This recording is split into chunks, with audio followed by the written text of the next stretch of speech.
মানে কি হয় ধৰক আজি আমি প্ৰত্যেকখন ঘৰতে মানুহে জানে আঘোণত ন খায়। আঘোণত ন খায় চবে জানে। আঘোণ পুহ মাহত দুইটা মিলাই কিছুমান পুহতো খায়গৈ ক'বলৈ নাই, কিন্তু এই পথাৰত একো নাই। এতিয়া শুকান নৰা আছে, এইফালে গৰু চৰি আছে চক। এতিয়া মানুহক একো কৰিব নাই। যদি ভগৱানে হিংসা কৰে তেতিয়া মানুহৰ ভেটি উচ্চাৰণ হৈ যাব। হ'ল পৰম্পৰা, এয়াই হ'ল মানে ৰীতি নীতি। ঠিক তেনেধৰণে আকৌ দিন আহে দিন যায়, ৰাতি আহে, তেনেধৰণে বন্ধুসকল এতিয়া আঘোণৰ মাহ পাৰ হৈ পুহৰ মাহ সোমালেহি। আজি পুহৰ তাৰিখটো মই আপোনাক সঠিককৈ ক'ব নোৱাৰিম, যিহেতু পুহৰ মাহ সোমালেহি। যে কি নহওক কিছুদিনৰ পাছত আছে আমাৰ বাপুতিসাহোন মাঘ বিহু। মাঘ বিহুটি কিন্তু ঢোলে ৰগৰে ৰজন জনাই বা পালন কৰিব লাগিব দেই।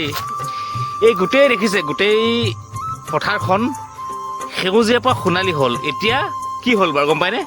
এতিয়া কি হ'ল গম পায় আপোনালোকে? সেই ভিডিঅ'টো চাই থাকক, তেতিয়া গম পাব এতিয়া কি হ'ল। বন্ধুসকল দেখিছেনে এতিয়া সেউজীয়াৰ পৰা সোণালীৰ পৰা এতিয়া শুকান হ'ল। শুকান নৰা বাহিৰে এই পথাৰত একো নাই। এতিয়া শুকান নৰা আছে, এইফালে গৰু চৰি আছে চক। এতিয়া ইয়াত কোনোবাই বাম খেতি কৰিব, কোনোবাই কৰিছে, দেখিলে বন্ধুসকল সেইফালে গৰু চৰি আছে। মানে এতিয়া কি ক'ম আৰু, শুকান নৰা বাহিৰে বেলেগ একো নাই পথাৰত। মানে শুকান নৰা কিছুদিনৰ আগত মানে সেউজীয়া আছিলে, সেউজীয়াৰ পৰা সোণালী হ'ল। সোণালী ধান কৃষকে কাটি ঘৰত নি এতিয়া ভঁৰালৰ লখিমী আদৰি বিন্দাছ সুন্দৰভাৱে মানে ভঁৰালত ৰাখিছে বন্ধুসকল। অকল পৰম্পৰা, এয়াই হ'ল মানে ৰীতি নীতি। ঠিক তেনেধৰণে আকৌ দিন আহে দিন যায়, ৰাতি আহে, তেনেধৰণে দৈনন্দিন জীৱনৰ ভাষাবিলাক এনেকুৱাই বন্ধুসকল। আজি কিছুদিনৰ আগলৈকে পথাৰখন সেউজীয়া আছিলে, আৰু কিছুদিনৰ পাছত পথাৰখন সোণালী হ'ল। আৰু সোণালী হোৱাৰ পাছতেই লখিমী আদৰি ঘৰত ভঁৰালত ইতিমধ্যে মানুহে ভৰা লাগে। এনেকৈ যিহেতু আমি কৃষকৰ পোৱালি হিচাপে, গাঁৱৰ ল'ৰা হিচাপে আমি খেতি আমাৰ প্ৰধান লক্ষ্য। খেতি কৰিবই লাগিব আমি যদি খেতি নকৰোঁ দুবেলা দুমুঠি আমি ক'ত পাম খাবলৈ। আৰু এটা কথা আছে, আগতে যেনেকৈ বুঢ়ালোকে ধান খেতি চপাই উঠি খাজনা দিবলৈ যায়, চিঞৰি থৈ যায়, আহৈ ল'ৰাহঁত খাজনা দিবলৈ যাওঁ। ঘূৰি আহোঁতে কিন্তু বৰ ডাঙৰ ডাঙৰ মাছ লৈ আহে। কিন্তু এতিয়া সেইবিলাক পৰম্পৰা নাইকিয়া হৈ গ'ল। এতিয়া খাজানা দিয়াটো বা দিয়ে, কিন্তু সেইবিলাক যেনেকৈ চহৰৰ পৰা যিবিলাক আমাৰ ডাঙৰ ডাঙৰ মাছ লৈ আহে, বৰালি মাছ কিবা কিবি লৈ আহে নহয়, সেই পৰম্পৰাবিলাক এতিয়া নাইকিয়া হ'ল বন্ধুসকল। আগতে জাক পাতি ধৰক 4জন 5জন 10জন যিমান পাৰে খাজনা দিয়া অফিচত য'ত যেনেকৈ আছে, কাৰোবাৰ মানে যিমান দূৰত্বত আছে সেই খাজনা দিবলৈ যায়। দিয়াৰ পাছত ঘূৰি আহোঁতে ডাঙৰ ডাঙৰ মাছ লৈ আহে, বৰালি মাছ, ৰৌ মাছ, মানে ন খাবৰ কাৰণে। এতিয়া ননো কি বস্তু আজিকালি লয় চিনি নাপায়, চুঙা চাউলনো কি বস্তু আজিকালি লয় চিনি নোপোৱা হ'ল। এতিয়া সেইকাৰণে সেই কিছুমান যুগত পৰিৱৰ্তন হৈছে নে কি হৈছে মই নাজানো। যে কি নহওক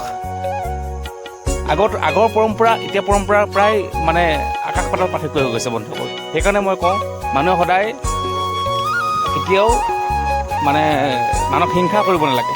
মানুহে হিংসা কৰিলে মানুহক একো কৰিব নাই। যদি ভগৱানে হিংসা কৰে তেতিয়া মানুহৰ ভেটি উচ্চাৰণ হৈ যাব। ঠিক তেনেধৰণে সেইবিলাক পৰম্পৰা আজি আগতে আমি ইখন ঘৰৰ পৰা ইখন ঘৰলৈ মানে গাঁৱতে যি ওচৰ চুবুৰীয়াৰ লগত ন খোৱা পাতে, চুঙা চাউল খোৱা পাতে।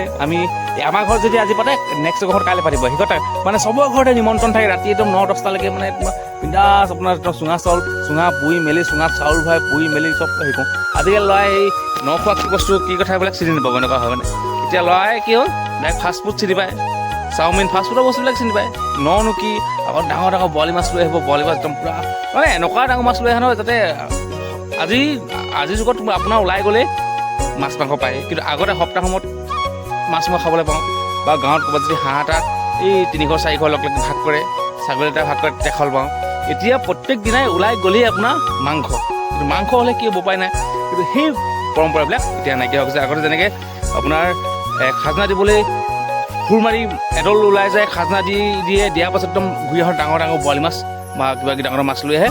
সেইবিলাক আমেজবিলাক এতিয়া বন্ধুসকল নাইকিয়া হৈ গৈছে। কিন্তু এনেকৈ মানুহে আমি আকৌ পুনৰ সেইবিলাক ঘূৰাই আনিব লাগিব, যাতে সেইবিলাক নৱপ্ৰজন্মই চিনি পাওক।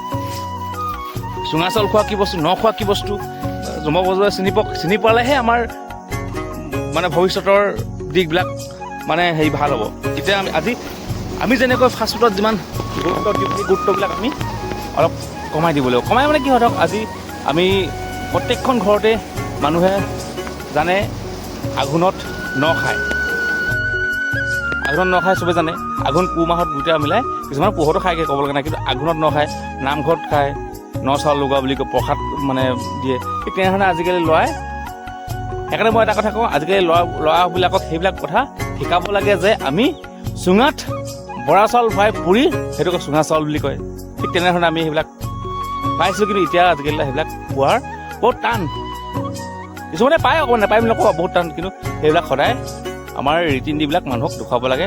ক্ষমা কৰিব, জানুৱাৰী আহিছে, জানুৱাৰী অহাৰ লগে লগে 31 ডিচেম্বৰ দিনা মাছ নিশালৈকে মানুহে ঢোলে লগাই ডিজে লগাই বহুত টকা খৰচ কৰি তেওঁলোকে পিকনিক খাব।